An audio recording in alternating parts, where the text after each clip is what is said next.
I'm Dr. B, sports psych and CMPC.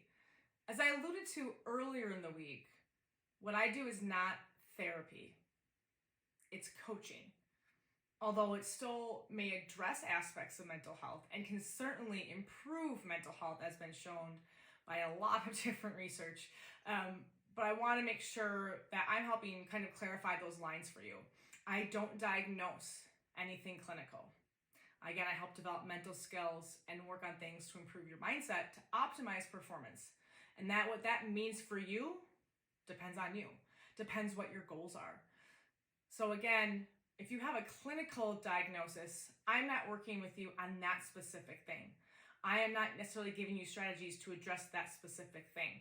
If we do work together, we are going to have a conversation about what your current protocol looks like. Are you currently working with a provider, and set those boundaries? So again, to be clear, I'm not therapy. I'm not addressing past trauma, or if you have some disorders, things that are going to maybe impact your health or potentially even the health of others around you. It is my job, it is my ethical responsibility to make sure you're seeing the appropriate provider, and if not, to help you get in touch with someone who can help with those things. Now again, going back to that mental performance coaching piece, I'm not diagnosing you. I don't have necessarily a treatment plan. However, we are going to put a plan together to help you develop those skills. Again, this is like coaching. And I don't know what your experience is with coaches or even personal trainers, but you don't just meet one time and say, hey, here's what you need to do, and we never talk again, and we never evaluate the skills that we're doing. So on an individual basis, a one-on-one basis, when we meet, I do give you a little time to vent, but we're very solution focused. What is the purpose of this meeting? What is the goal that you have? For some people, it's coming to me because I'm having trouble focusing during free throws. I feel like I've got the yips. Or it's somebody in the professional world going, I'm having a really hard time just managing my stress levels at work. And for others, I just want to improve my overall wellness. So sometimes it seems a little bit more emergency, and other people, it can be a little bit more proactive. But regardless of that, we're going to meet. We're going to put together a plan. And I'm going to touch base with you for 3 weeks after every session we have, because maybe we have to tweak our plan a little bit. Maybe the skill doesn't quite work. Maybe something came up that really threw off the plan, so we need to have a way that we can quickly adjust and adapt. I don't want to just meet with you once and say good luck. I want to help you put these plans into place, because it's really easy to sit and have a conversation with someone and go, oh yeah, this is going to work. And you may go, yeah, this is going to work. It's so exciting. But it's important to have that support as you're building that skill, as you're figuring out how this works into your life, into your plan. Now, that doesn't mean you get to determine everything when we work in our sessions. However, you know you better than you. You know the struggles and challenges that you go through on a daily basis. So I absolutely take that into account. Now you may get some tough love from me. I'm a very direct but kind person. So we may have to have some hard conversations depending on how things are going. But I want you to understand that what we do is work together. We're collaborating.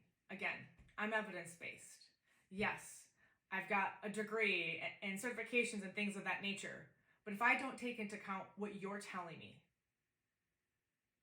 not just what you're feeling, what you're struggling with, but how your life is set up, I could put together a plan that looks really good on paper, but it doesn't work for you. And that's why I feel it is so important that we are touching base after every single one of our sessions. And again, this isn't just for athletes. I know sports psych, you think, oh, it's only for people in sports. It's only in this performance-based realm. Raise your hand if you perform in your everyday life. I don't care if you have a full-time job, 2 part-time jobs, a full-time job, a part-time job. Then you're going home being a full-time mom, full-time dad. Maybe you're a stay-at-home mom, stay-at-home dad. It doesn't matter. We are all asked to do a lot of different things. We have so many roles that we are fulfilling just throughout one 24-hour period. We all need help. We all could use a little guidance when it comes to how do I slow down? How do I take space? How do I understand that I do need to provide time for my personal development?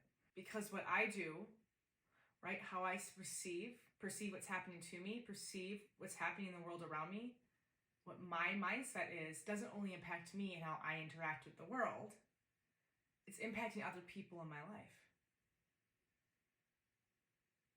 So yes, I work with a lot of athletes. I love my youth athletes. I get to work with coaches, and I love that work. That's where, if you guys have listened to some of my other stuff or read some of my blogs, you know that's where I started. But this stuff applies to everybody.